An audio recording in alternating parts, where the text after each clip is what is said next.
Welcome to the first Prairie Pilot video of 2023. I am sick of not doing this. I'm sick of being a coward.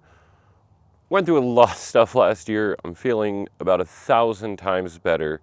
So now I am getting after it. I don't care if I look like an idiot. I'm making these videos. I'm gonna have fun. I don't care if I ever get a single real subscriber. This is what I want to do, and I'm starting with this video, my Shen drone Squirt.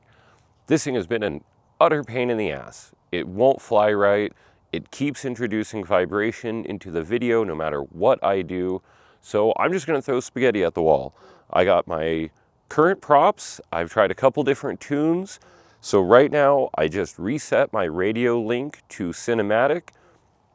I didn't change anything else, but I double checked all these props are crisp and smooth. I've got another set of props to try if these don't work. And I'm just gonna go ahead and try my other camera and see what the AI upscaling looks like.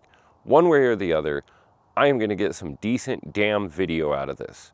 So let's go ahead and check out our first flight with the improved RC link that hopefully should smooth it out. And we're gonna go from there. I'm just gonna try different cameras, different settings, whatever. I want to get some cinematic video this year, and I'm starting right now.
All right, I'm gonna be honest, I'm not real hopeful about that.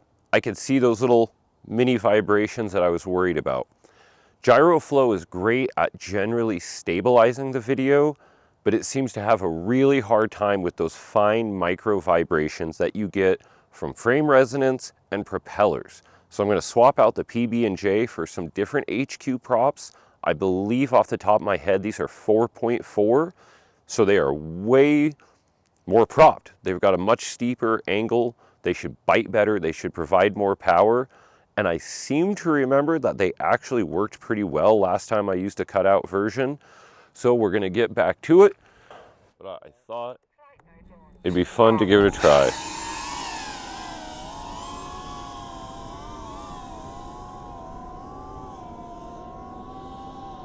Wow, this already seems a little smoother. I'm seeing a lot less vibration. I'm gonna be pissed if all it was those PB&J props. Like if I gotta wait a week to get some new props from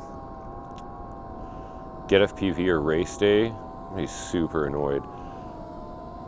And I'm gonna be confused. I'm gonna have to post a question on Reddit or something. Why are there more aggressive props that cause me mad vibration on my 5-inch quad? Why would these be so much smoother on a 3-inch Shen drone Squirt? But we're gonna have to see the finished video anyway. Now, one thing to note, it is windy out. It is January 14th. So that's kind of just something you gotta deal with in Powell, Wyoming. Wyoming, known for its calm, pleasant weather. I'm just zipping around our local arboretum. Now, I'm really not trying to get fancy because that is not the point of the Squirt. I would really like to use the Squirt once I get my Part 107 to do things like real estate flybys and flyovers, fly-throughs, whatever. So I really don't care if this thing can turn on a dime, super sharp. I want it to fly smoothly. I want really good, really clean video. And so that's why I've been so obsessed with this. I'd love to go pro, but even if I can't go pro, if the hobby can just pay for itself by doing a real estate video here and there, I'd be delighted. Man, I don't know, maybe I'm just being optimistic, but I am seeing way less judder. I don't know, I'm just throwing words out there. Shaking, I'm saying way less shaking, way less high frequency vibration.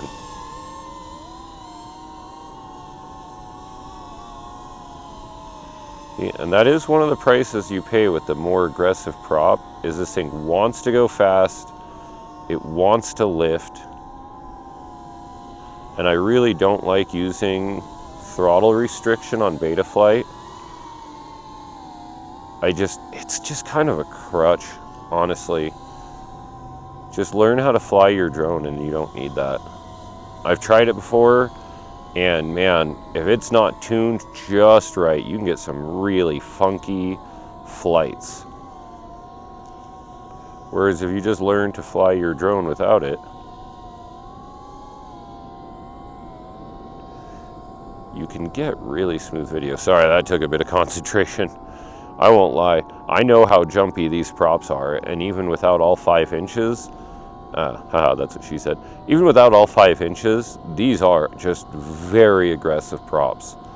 That turn comes right where it joins the hub. I wonder if I'm still recording. If so,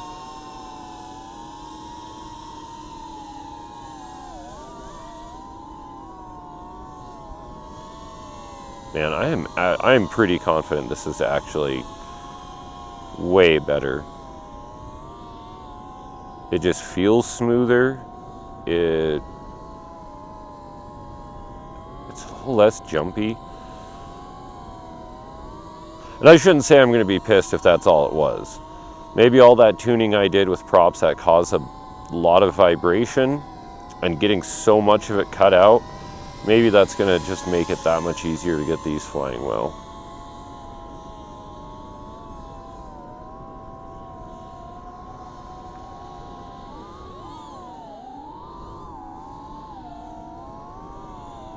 See, and I'm not even getting as much ground effect either, so I'm really curious. If this does work, if I get home and this is really good, crisp video, I'm going to be really, really curious what the difference is. And I'm going to order a big pack of props from Race Day or Get FPV or someone. All right, and I got a little time left, but what am I on, 4 minutes? Oh, almost 5 minutes? Yeah, that's plenty.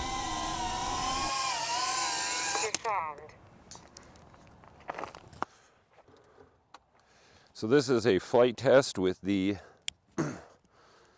Caddx Peanut. Got it set to pro mode. We're going to see how the AI upscale goes and see if I can get some decent video.